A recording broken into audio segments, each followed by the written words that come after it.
Le bureau du loisir. Salut, re-bienvenue au bureau du loisir. Nous autres, on suit toujours les dernières tendances, David, hein? Et on a, au niveau alimentaire, on a entendu parler de quelque chose dernièrement. Je ne sais pas si vous connaissez ça. C'est crazy, là. C'est crazy, c'est de la salade. Ouais, Alors, question de rentrer dans nos maillots. Alors, on va s'y mettre. On a déjà fait un premier vidéo de salade de jeu. On en fait un deuxième parce que, ben, finalement, c'est bon, puis on aime ça, la salade. C'est bon pour nous. Ça paraît pas encore, mais on aime ça. Aujourd'hui, Qu'est-ce qu'on a au menu? Une salade martienne. Oui, qu'est-ce que Mathieu. c'est une salade martienne? C'est bien intriguant. C'est une salade avec les jeux du mois de mars. Hey! Excellent. Alors, on a joué, t'as joué en fait à 10 nouveaux jeux, moi à 8 nouveaux jeux dans les 10 qu'on va vous présenter aujourd'hui. Ouais. Parce qu'il y en a deux que j'avais déjà essayé avant. Je pense qu'on va commencer par les petites boîtes. Les petites boîtes, j'adore ça. Commençons par les petites boîtes, puis on finit avec un jeu que ça faisait très très très longtemps que j'avais envie de jouer et qu'on a enfin mis sur la table. Celui-là qui est juste là-bas. Ah oui, un on va grand vous garder la classique. surprise. Un grand classique dans le top 50 sur BGG. C'est vrai. Ouais. C'est vrai, ça fait longtemps que tu Ça teases fait cette affaire-là. très très longtemps que j'ai envie de jouer. Ok. Puis je suis très heureux de l'avoir fait Sans plus de préambule, comme on veut. j'ai envie de vous parler de Tokuri Taking. Oui, le jeu de dinosaures qui boivent du saké. Ça, c'est très drôle quand même. C'est des T-Rex qui tiennent des petites bouteilles de saké. Avec leurs petits bras de T-Rex, comme David. J'ai beaucoup aimé ça. C'est de la gestion un peu d'offres et de demandes. Ouais, parce gestion de cartes, ou un jeu de cartes, là. Mais c'est super sympathique. Ça joue effectivement, ici on dit de 2 à 4 joueurs, 15 minutes. Puis en gros, il faut être capable de vider les bouteilles de saké. Si on a des bouteilles devant soi qui sont pas vidées à la fin de la manche, on va faire plus de points. Mais si on a des bouteilles vides, on vous fera pas, on va faire en fait. C'est l'inverse. En fait, c'est ça, c'est que vider nos on va avoir bouteilles. des points négatifs si on les a pas vidés C'est ça. et des points positifs si on les a vidés. Mais c'est un concept vraiment rigolo et original, puis ça fonctionne. c'est Ouais, 15 là on l'a minutes. joué à 2, mais je pense qu'à 3 ou 4, c'est vraiment la bonne zone Ouais. de joueurs pour jouer, le bon Plus nombre de de joueurs pour jouer compétition. ce jeu-là. Ouais. OK.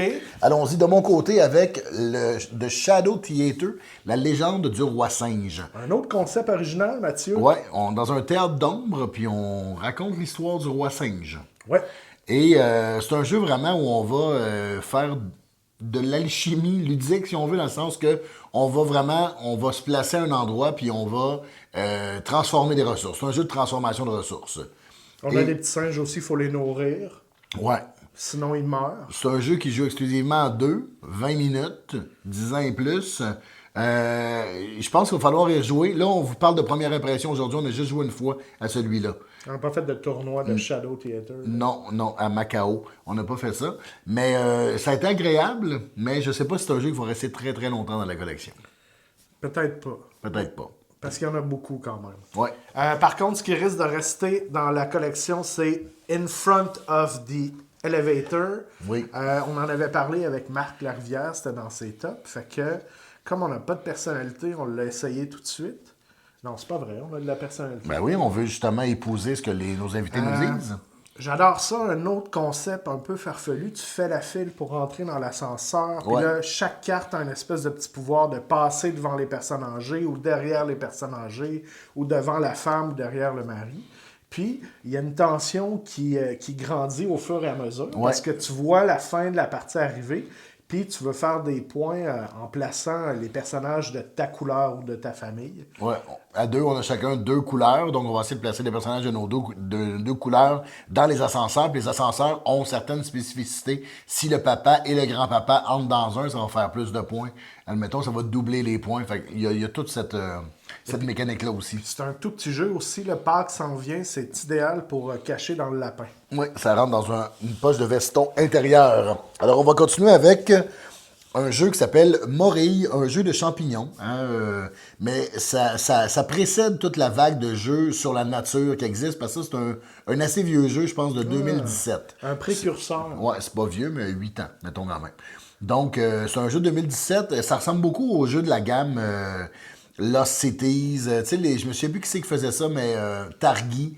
C'est vraiment un jeu qui a un feeling classique quand même quand on le joue. Ouais. Le but, ça va être soit de cueillir, faire cuire ou d'aller vendre des champignons qu'on cueille dans la forêt. On a une file de champignons.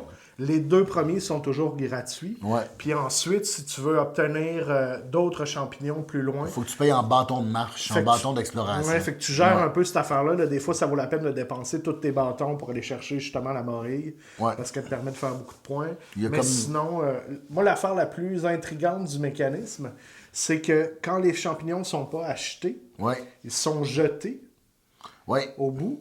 Mais tu peux, comme joueur, décider de ramasser tous les champignons jetés. Fait Il y que en des a fois, un la maximum de stratégie. 4, ouais. Des fois, la stratégie, c'est de les laisser glisser là-bas. Ouais. Comme ça, tu obtiens le gros champignon sans le payer. Dans la zone de décrépitude, si on veut. Fait qu'ils sont sur le bord de pas être bons, mais tu vas aller les chercher. Puis des fois, par exemple, ils sont là parce qu'il y a un champignon poison. Fait qu'il va falloir dealer avec les champignons Ouais. poison, qui est quand même dans le lot que tu vas chercher. C'est quand même un jeu très intéressant. Ouais, c'est en très termes, intriguant. en termes de jeu à deux, je trouve que ça marche bien. Un grand succès du mois de mars chez nous. 2017. Morille. Ensuite, on a ici Naishi, encore un jeu un peu...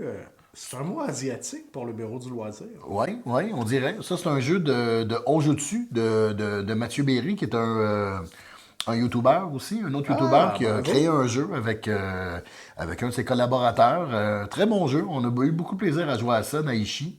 Des cartes cachées, des cartes qui se révèlent. On essaye de faire un tableau, hein, Un plus tableau. qu'un engine. Là. Ouais, c'est deux lignes, 2 rangées de 5 cartes. Il faut essayer de faire le plus de points possible, puis le positionnement des personnages dans ce tableau-là, dans cette grille-là, va vraiment être important. C'est là où on va faire des points. Des cartes voisines vont s'aider, Ouais. des cartes opposées vont s'aider. Faut tout pas ça. que tu ailles de cette couleur-là si tu veux que lui vale des points. Fait qu'il y a un petit côté Fantasy Realms, Ouais. un peu Oui, quand c'est même. vrai. Ouais, Je tu me sais, souviens de ce qu'on avait dit ça. de bien agencer les cartes ensemble. Fantasy Realms, qui est un de mes jeux préférés, Ben oui. sans aucun doute. Ouais. C'est vrai qu'on retrouve ce plaisir-là. À force de jouer aussi, on développe des réflexes en faisant ça vaut pas la peine de risquer ça, ou tu sais, la tour ou le guerrier, là, Ouais. parce que ça marche Ouais, faut comme prendre des décisions assez rapides puis essayer de s'y tenir, mais là, des fois, il est trop tard pour changer de stratégie en plein milieu parce que le paquet de cartes diminue. Fait qu'il y a tout ça quand même qui est très intéressant dans ce jeu-là. Puis je pense qu'il y a des belles possibilités. Là. La rejouabilité est grande dans ce jeu-là aussi. exact. Ouais. Comme Fantasy Realms, dans le fond. Donc, c'est un autre jeu qui joue exclusivement à 2, Naishi. On peut continuer avec Mind Management, un jeu de mouvement caché. Ça, David aime ça, les jeux de J'avais mouvement caché. tellement hâte de jouer à ça. Ouais. Déjà, j'étais complètement émerveillé par la couverture. Ben, le visuel est capoté, là, on va se le dire en bon français. là, Ouais. C'est capoté. C'est à côté sur un comic, hein, une bande dessinée. Ouais, ça s'inspire d'une BD. Fait que tout l'art a été transposé avec grand bonheur dans le jeu. C'est même je dirais. le concepteur, donc l'auteur de la BD qui a fait tout le visuel du jeu. C'est difficile, là. J'ai été le vilain qui se cache Ouais. pour 2 parties. C'est pas de la tarte là, d'arriver à se cacher, mais en même temps, notre ami Carl, Ouais. lui, a joué finalement Salut, Carl. comme personne cachée. Il a eu beaucoup de succès. Ouais. Est-ce dire que je suis un genre d'imbécile fonctionnel? Non. Non. Je pense que c'est On n'irait pas exagéré. jusque-là. Non. Mais T'as des grandes qualités, David. c'est un beau défi. Ouais, vraiment. Puis donc, c'est ça, c'est un contre tous. Fait qu'il y a un joueur qui joue le recruteur. On plonge vraiment dans l'univers de ce jeu-là aussi. C'est très, très, très étrange, très singulier. Donc, je vous le conseille, c'est vraiment un bon jeu de mouvement secret. Puis c'est difficile, fait qu'il y a un bon défi. Un dans vrai tout ça défi pour aussi. adultes. Puis ça se joue jusqu'à 5 joueurs, je pense. Oh my God! Ouais, ça peut jouer jusqu'à 5 joueurs. 4 contre 1. Ouais, du 4 contre 1 parce qu'il y a 4 personnages. oui, c'est bien ça, un Ouais, à 5. ouais, 1 à 5. Voilà. OK, ensuite, on a une autre loufoquerie. Raptor. Non, c'est pas loufoque. pas loufoque. J'avoue que C'est un classique. les tyrannos Ouais. qui boivent du saké, c'est plus loufoque. C'est beaucoup plus loufoque. Là, c'est Sympathico-loufoque. Là, écoute, ça a été un drôle de mois de dinosaures et de... Chez Matago, ça, c'est un jeu à 2 joueurs aussi. Hein. Oui. Tu joues soit les dinosaures qui essayent de sauver les bébés, Soit les scientifiques qui essayent de capturer les bébés tyrannosaures. Pour les étudier. Vélociraptors, pardon. ça, ouais, nous c'est sommes- des vélociraptors. Ouais, et donc pour les étudier. Pas Ouais. les tuer, ni les manger. Non, celle qui mange, c'est la maman Vélociraptor. C'est la seule qui tue les scientifiques là-dedans. On la comprendrait. Là, Ben par oui, exemple, c'est là. c'est de l'instinct animal. Exactement, pour Ouais. protéger. Bruno Catala et Bruno Feduti, Ouais, les deux Bruno, le duo des Bruno, c'est deux grands designers. c'est pas des nobles. Non, pas du tout. Puis ça reste un jeu vraiment intéressant. C'est juste qu'on dirait qu'on a atteint un point dans notre partie à nous autres où c'était un peu comme ça se répétait là, beaucoup. Mais là, Ouais, OK. on virait dans la mayonnaise un peu. Là, tu cherches cette carte-là te permet de fuir. Là, moi, je rattrapais dans mon tour à moi. Puis là, il suffisait juste que lui ne pogne pas cette carte-là qui permettait d'aller ailleurs pour que finalement je gagne. Mais les 2, 3 derniers tours, ça a été un peu comme le chat et la souris, là, si on veut. Là. Je vais rejouer à Morey avant de rejouer à ça. Ouais, mais c'est un jeu quand même agréable. C'est vraiment un jeu à deux. Fait que si vous aimez les jeux à deux assez simples, Raptor, c'est Il y a beau. quand même une opportunité de peinturer des figurines. Aussi. Ouais, pour Il y a les des petits peintres, dinos. pour les hobbyistes en vous. De mon côté, Unsettled. Beaucoup de plaisir dans une grosse boîte. Ouais, beaucoup de Des plaisir dans une grosses grosse boîtes. boîte. Ouais, il y a une grosse boîte et plusieurs petites boîtes. Parce que on est une équipe, on est un vaisseau rempli de scientifiques et on va débarquer sur des nouvelles planètes pour les explorer. Mais ce qui est vraiment excitant dans Unsettled, c'est un jeu coop, c'est qu'on n'est jamais au courant de ce qui se passe sur la planète et de comment on va arriver à remplir nos tâches scientifiques. Il y a plein d'affaires vraiment intéressantes dans ce jeu-là. Premièrement, il y a de l'humour dans tout ce qui est Le texte le est très flavor drôle, text. ouais. C'est rigolo. L'ambiance est vraiment placée rapidement dans le jeu. On tue pas personne, on fait de l'exploration. Jusqu'à Ça, maintenant, en tout cas. Ouais, jusqu'à Ouais. maintenant, c'est quand Ouais. même intéressant. C'est de la science. Puis, On a c'est joué un 5 jeu... parties, David, dans le dernier mois. Ouais, Ouais. c'est pas rien. Quand même, je suis bien content de ça. Là. C'est le fun de jouer plus qu'une fois un jeu. Ouais, vraiment. Parce qu'on apprend. Mais là, on s'est un peu barré les pieds aussi dans une des missions, en toute transparence, mais on s'est pas découragé.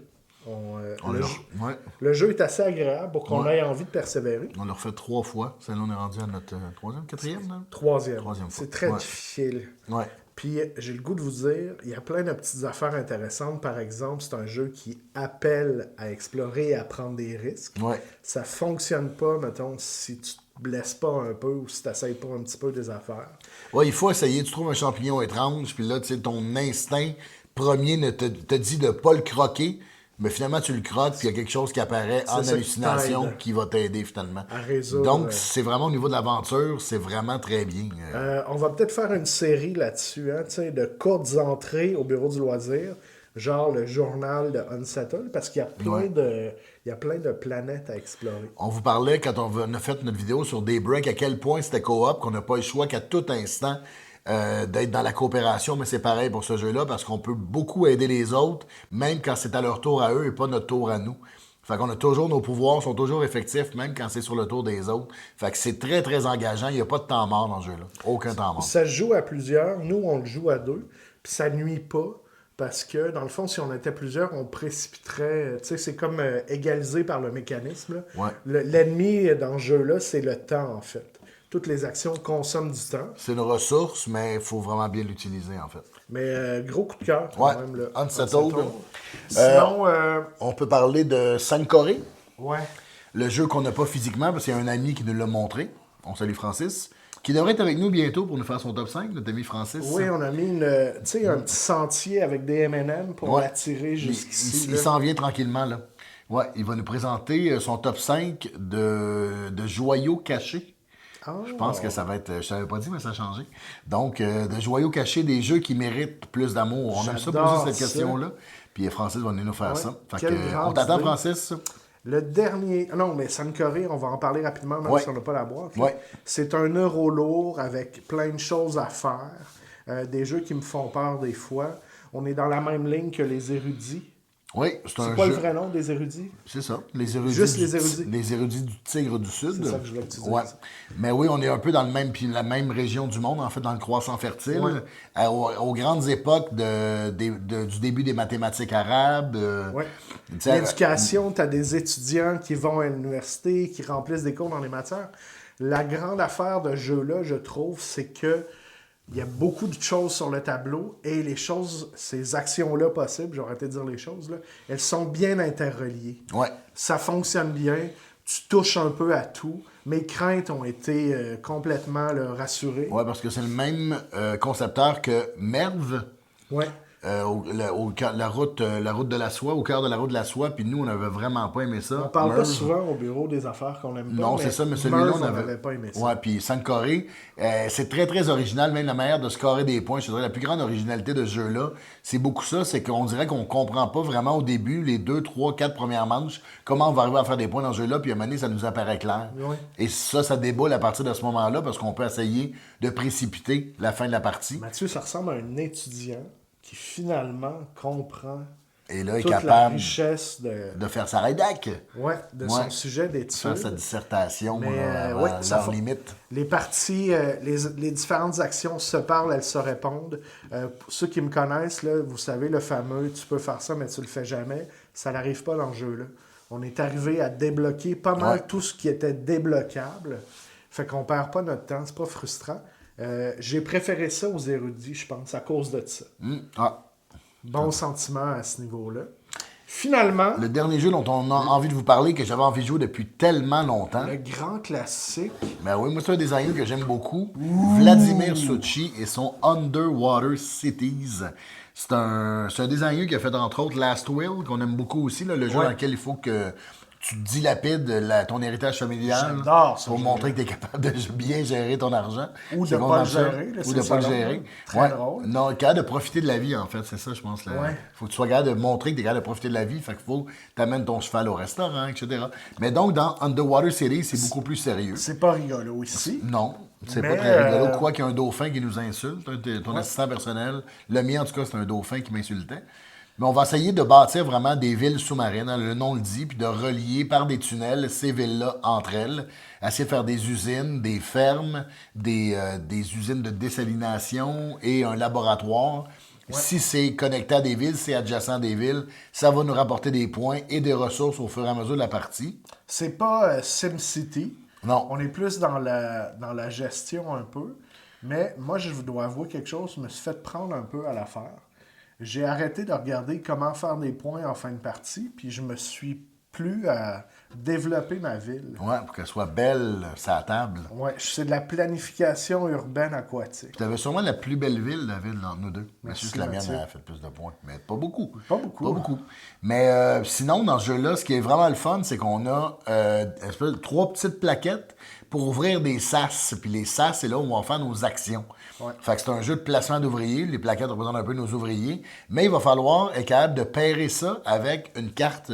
Si on joue une carte de la même couleur, on va pouvoir la rajouter à notre tableau. Fait que c'est un jeu de construction de tableau et à la fois de placement d'ouvriers. Parce que tu peux, après ça, alterner entre l'action que tu fais sur ta carte et ou l'action que tu vas faire. Tu vas faire des fois les deux actions dans ton tour. Fait que ça devient intéressant. Tes tours peuvent vraiment être optimisés à ce moment-là. Et là, la question qui ronge l'esprit de tous nos auditeurs, Mathieu, Oui. est-ce que l'expérience a été à la hauteur de tes attentes? Moi, j'ai beaucoup aimé ça, mais ça tombe vraiment dans la catégorie des jeux complexes. Puis il faut que tu réfléchisses. Puis même moi, c'est un genre de jeu que j'aime beaucoup. Pour moi, on en a parlé un peu l'autre jour. Je sais que ça a créé de la dissension au bureau, mais il y a quand même un plaisir qui se ressemble à celui de SETI, dans le sens que le chemin n'est pas toujours évident de prime abord vers comment faire des points vers la victoire, mais quand on le voit, ça devient vraiment, vraiment satisfaisant. Moi, je me suis pas senti coincé ici, comme dans cette Ouais, les ressources sont tellement moins rares un peu dans celui-là que dans SETI. Les actions qu'on peut déclencher, là, les sas avec nos ouvriers, Ouais. ils se répondent un petit peu. Il y a des choses qui se ressemblent. Donc, par exemple, à 2 joueurs, si Mathieu fait absolument la construction de tunnels dont j'avais besoin, il me reste quand même une option pour la faire ailleurs dans le tableau, moins forte, ou je peux peut-être la déclencher par des cartes. Ouais. Fait que si tu portes attention à ce que tu fais, ce sentiment-là, là, on va rejouer à cette là, j'aille pas ça pour vrai, là. C'est pas vrai, là. Mais peut-être un peu plus satisfaisant ici. Ouais.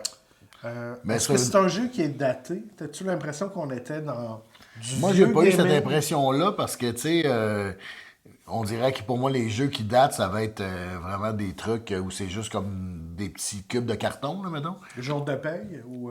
Non, mais tu sais, mettons, peut-être plus les jeux de 2003, OK. 2005, là, mettons. Il y a des trucs, des fois, on ouvre la boîte, là, tu fais, oh, ça date. On dirait que ça, non. Tu sais, c'est 2018, Ouais, c'est je pas si pense. vieux. Fait que c'est pas si vieux. Mais Il y a- l'esthétique, elle a quelque chose d'un petit peu Ouais, mais il y a un vintage, feeling là. classique encore là que moi, C'est je ça. pas du tout dans les jeux de société. J'aime ça, le feeling classique. Je comprends. Ouais. comprends. Fait que moi, j'ai pas senti ça, mais toi, tu l'as noté quand même pendant qu'on jouait. Je Ouais, trouvais que ça datait, l'esthétique hein. m'a fait sourire, en fait. Là, mais ça nuit pas à l'expérience de jeu. Là. Ouais, Mais tu sais, c'est des couleurs primaires un peu, le rouge, vert, jaune, tout ça. Là. ouais. On est dans une affaire qui est clairement moins contemporain, mais c'est pas moins le fun, par exemple. Non, je trouve que le plaisir au niveau du jeu puis de la mécanique du ça, jeu ça est vraiment, fonctionne, est vraiment super. Voilà, quel beau mois de mars. C'était notre salade de jeu martienne. Ouh! Ben oui, on se souhaite d'autres belles expériences ludiques. Ça a déjà commencé le mois d'avril. Vous, votre mois de mars, ça ressemblait à quoi? À quoi vous avez joué? Hein? Est-ce que faites-nous part de votre salade de jeu? Elle était de quelle saveur? Nous, c'était très dinosaure et asiatique. Oui. Et vous? Hein? On aime ça vous entendre. Abonnez-vous, si c'est pas déjà fait. Si vous êtes là jusqu'à la fin, c'est parce que vous êtes déjà abonné, j'imagine. Sinon, c'est le moment, maintenant. Et aimez-vous. Aimez-vous? Aimez-vous, soyez empathique et jouez. Hein? Jouez, ça va sauver le monde.